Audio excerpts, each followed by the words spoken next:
ओम हर हर बम बम। जय आदिदेव महादेव की जय। शिव शक्ति की। अयोध्या से मैं रविंद्र ओझा महाराज स्वागत करता हूं आपका अपने चैनल चमत्कारिक शक्तियां और मंत्र में। बहुत ही शुभ अवसर उन व्यक्तियों के लिए आ रहा है जो देखिए साधना में लीन रहते हैं या चाहते हैं हितकर में कोई कार्य करें। तो माघ पूर्णिमा 12 फरवरी शुभ अवसर उन लोगों के लिए जो शक्तियों को जागृत करके, शक्तियों को बुला करके लोकहित जनहित में कार्य करना चाहते हैं, सनातन धर्म के प्रति समर्पित होकर के निष्काम भाव से प्रेम सहित हो। तो आज मैं आपको एक ऐसी, इसको साधना मत समझना, ये साधना नहीं है, ये आराधना है। ये क्या है? साधना नहीं, ये आराधना है, ये आवाहन है, ये संकल्प है। तो आज ऐसी चीज महाशक्ति आदिदेव महादेव भोलेनाथ की ऐसी पराशक्ति, परभूति, अवधूति बताने जा रहा हूं आपको, जिसको आप अगर माघ की पूर्णिमा के दिन संकल्प सहित निष्काम भाव से प्रेम सहित ले लेंगे तो आपका कल्याण होगा, साथ में आप जग कल्याण करेंगे, लोकहित का कार्य। क्योंकि आप जानते हैं भगवान भोलेनाथ परम ज्ञानी औढ़दानी है, प्रसन्न क्षण में होते हैं और क्रोधित भी क्षण में होते हैं। तो आज उनकी ऐसी अवधूति साधना, ऐसी अवधूति आराधना, आवाहन बताने जा रहा हूं, जिसको अगर मन से, लगन से और तन से रम करके एकदम एकाग्र होकर आपने कर लिया तो समझिए उनकी उन शक्तियों को आप ले लेंगे, उन शक्तियों को प्राप्त कर लेंगे जिनके लिए बड़े बड़े साधक जाकर के ले आकर साधना महीनों सालों लगा देते हैं और नहीं प्राप्त कर पाते। तो आपको करना क्या है? माघ की पूर्णिमा को, अब ऐसा तो है नहीं कि गंगा जी पूरे विश्व में सब जगह विराजमान है, अपने मुख्य स्थानों पर ही मां गंगा का अवतरण है, जैसे काशी, प्रयागराज और हरिद्वार।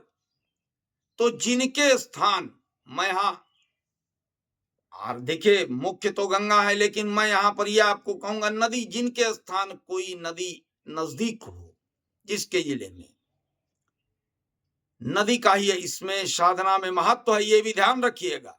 तालाब नहीं, सिर्फ नदी का। आपके नजदीक कोई भी नदी हो तो माघ की पूर्णिमा को आपको 12 फरवरी को जाना है। क्या करना है? जाने से पहले एक चांदी का तार ले लेना है, करीब 1 हाथ लंबा हो चांदी का तार। इसको लेकर के आपको प्रातः काल सूर्य उदय से पहले, सूर्य उदय ना होने पाए उसके पहले पहुंचना है किसी भी नदी के नजदीक। और देखिए लोग नदी में यूं ही पहुंचते ही घुस जाते हैं, नहीं, जब नदी में स्नान करने जाए तो प्रथम पहुंचने के बाद में घाट के किनारे 3 बार, 11 बार, 5 बार नदी को प्रणाम करें, फिर उसके अंदर घुसे। अब आप घुसे नदी में और सिर्फ कमर तक पानी में, इसके ऊपर पानी में नहीं जाना चाहिए, कमर तक पानी में खड़े हों और उस चांदी के तार का छल्ला बनाकर दाहिने हाथ में ले लें और वहां खड़े होकर के 3 बार पहले भगवान भोलेनाथ का ध्यान करें। ओम हर हर महादेव नमः शिवाय। और फिर 11 डुबकी उस नदी में आपको लगाना है, ध्यान करते हुए। किसका? शिव। 11 डुबकी आपको उस नदी में लगाना है। और जैसे 11वीं डुबकी आप लगाएंगे, उसी दाहिने हाथ में जिसमें आपने चांदी का तार पकड़ा है, एक साथ 11वीं डुबकी पर एक ही झटके में तेजी के साथ जितनी बालू नदी के अंदर की आए, जहां आप खड़े हैं उसी जगह की उठा लेना है और तुरंत नदी के बाहर आ जाना है। आकर के कपड़े वगैरह पहन ले, उस बालू को किसी पन्नी या कागज में सुरक्षित रख लें चांदी के तार के समेत, फिर लेकर चले आए। वस्त्र धारण कर लें, चूंकि ठंडी का समय, ठंड लग जाएगी अगर ऐसे नंगे बदन करेंगे तो। वस्त्र धारण करके एक जगह पर बैठ जाए, शिवालय के नजदीक या शिवालय के अंदर, और उस बालू को और चांदी के छल्ले को मिश्रण कर लें। बालू में मिला लें आप गोखरी और शिवालिक, और उस चांदी के छल्ले को उसके अंदर घुमा करके पहना दें और एक छोटा सा शिवलिंग बनाएं। शिवलिंग बना करके सामने पीपल के पत्ते पर उस शिवलिंग को रख दें। रखने के बाद उस पर भगवान को प्रिय है धतूरा चढ़ाएं, मदार पुष्प चढ़ा करके, और ध्यान करें उनकी सभी पराशक्तियों का, जैसे वीरभद्र, पिपलाद, नंदी, भैरव, सर्वप्रथम और यतिनाथ, अवधूत, किरात, इन सब का ध्यान करें। भैरवनाथ का ध्यान करें, आदिदेव महादेव का ध्यान करें। और ध्यान करने के बाद में एक महाशक्ति, महाप्रलयंकारी और अवधूति मंत्र, इस मंत्र का 11,000 जप करना है। कैसे? एक तोरा मोरा पुष्प, जब शिवलिंग तैयार हो, अब इस तोरा मोरा पुष्प को लेना है और उसी शिवलिंग पर आपको रख देना है, और इस मंत्र का शिव को ध्यान करते, उनकी सभी पराशक्तियों को ध्यान करते हुए जप करना है 11,000 बार। जागृत करने के लिए उस शिवलिंग को आप इस मंत्र को ध्यान करके, मैं धीमे धीमे बोलूंगा, ध्यान से सुनिएगा, लिख लीजिएगा अगर ना समझ में आए। ओम शिव शक्ति विराजो भैरव संग, मम शक्ति प्रदान करो अंग संग। अवधूति रमा तन में, मन में मैं भौर भैरव संग, नत करूं तेरे शिवालक में। इस मंत्र को 11,000 बार ध्यान करते, एकाग्रचित होकर के उस शिवलिंग पे ध्यान रखते हुए और प्राणायाम की मुद्रा में बैठ करके इस मंत्र को जप करना है। और जैसे आपका मंत्र पूर्ण होगा, इस शिवलिंग में एक तेज ऊर्जा निकलेगी और ये अपने स्वरूप में आ जाएगा। तोरा मोरा पुष्प जो है वो खिल उठेगा। जैसे खिल उठेगा, आप समझ लीजिएगा आपकी ये आराधना, आपका ये आवाहन पूर्ण हुआ। अब आपको करना क्या है? इस शिवलिंग को सुरक्षित घर के पास रखना है, घर में अपने। जब भी आपको कभी, और ढांक करके ये भी ध्यान रखिएगा, ये शिवलिंग खुला नहीं रखना है अन्य शिवलिंग की तरह, इसको ढक करके रखना है श्वेत वस्त्र से।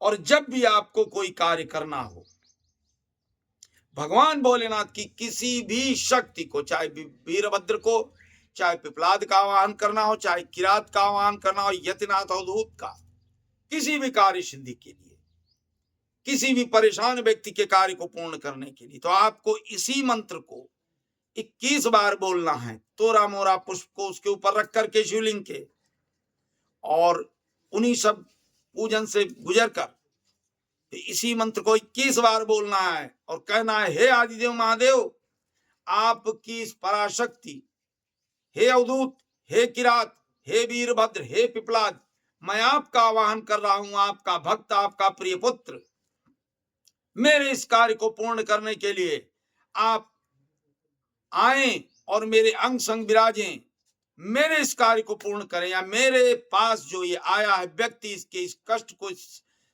समस्या को दूर करें।